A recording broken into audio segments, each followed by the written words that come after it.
Lakers stink. JJ Redick wants to go back to podcasting.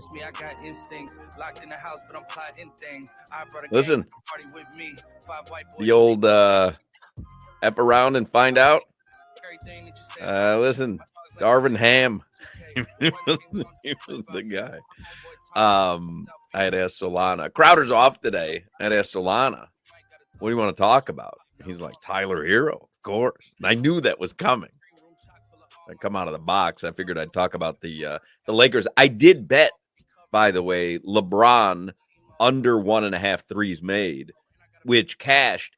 And what a pleasure it is when you're on the right side of the rest your starters in the fourth quarter bet, because I knew that, he jacked up one final three. Maybe there was like a couple minutes left in the third quarter. Like, he had a decent look, but what was he last night? Maybe like 1 of 3 or 1 for 4, something like that. I think he was 1 of 3 from 3, yeah.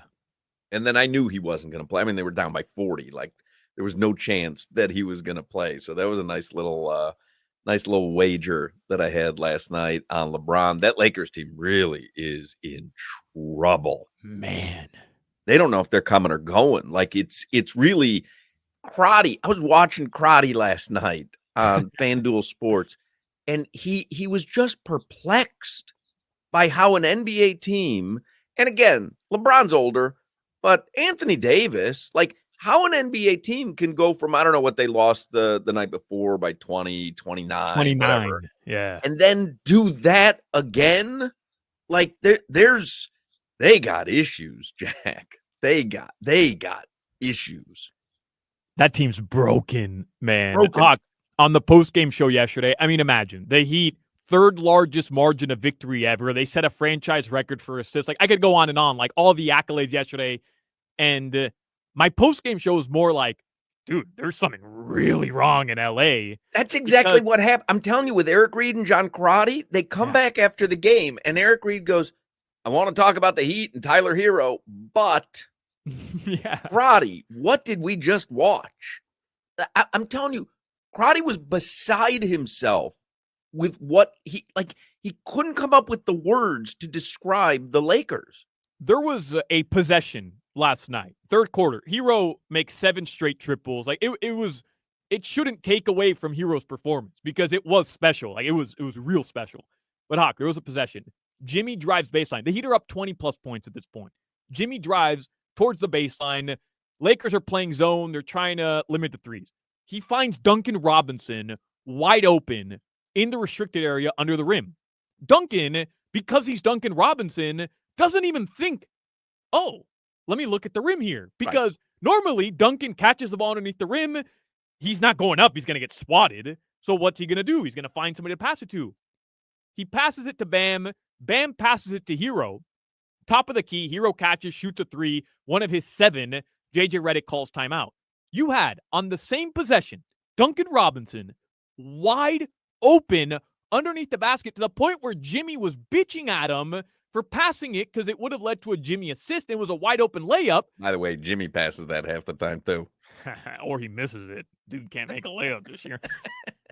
But then on the same possession, Tyler Herro, who's already made 5 in the quarter, wide open, and nobody closed out on him, and nobody ran to Duncan when he was wide open either. It was the worst defensive possession I've ever seen from an NBA team ever. Which, by the way, you know what a tactician JJ Redick is. So his brain is probably exploding at what he's witnessing. But there's only so much you can do. I wonder if he's happy. I was thinking that last night. He had a pretty good gig going. You know, he was doing the podcast with LeBron. He had his other podcast. Like, he had a pretty good gig going. And this could end in abject failure.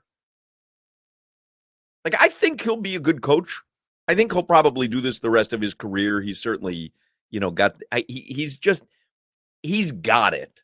I like him. First of all, he doesn't take any bleep from anybody. Like, he's got, I think, what it takes to be a coach in the new NBA. But I wonder if he is regretting this particular team, this particular move. That's what we talked about, though, when he took the job. Like, is this the right situation? It's easy to say, hey, LeBron, Anthony Davis, my first head coaching job, I'll take it. But, bro, that team has been in disarray for 3 years. Like, that's Like you not could see him at the bar throwing back shots with Robert Saleh, and Saleh talking about, oh yeah, I had this Aaron Rodgers guy. I had the greatest quarterback ever. and JJ Redick's like, I had a guy, his name is LeBron, doing shots. I get Jason Kidd vibes. What happened to us? I get Jason Kidd vibes. Like, he'll fail upwards. He'll lose his job. Then for some reason, the Detroit Pistons. He's got the right makeup. He does. He has the right makeup to be a head coach. He really does. And you know that he interviews well because he's a killer. For sure. Smart, but a killer. X's and O's.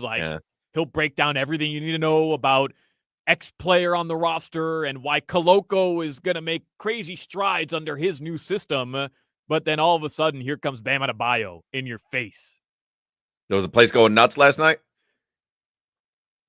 Yeah, I mean, 50% of that crowd was wearing Lakers jerseys. That's how? Frauds. Yeah. That's how? Well, it's Art Basel weekend. You have all these frauds from out of town. Oh, I didn't even know Art Basel was going on. Yeah, Art Basel's back. The traffic yesterday. Oh, man. And the Heat play. The Heat play Saturday and Sunday at home this week. Like, are you kidding me? When are you going to leave? You have to leave now.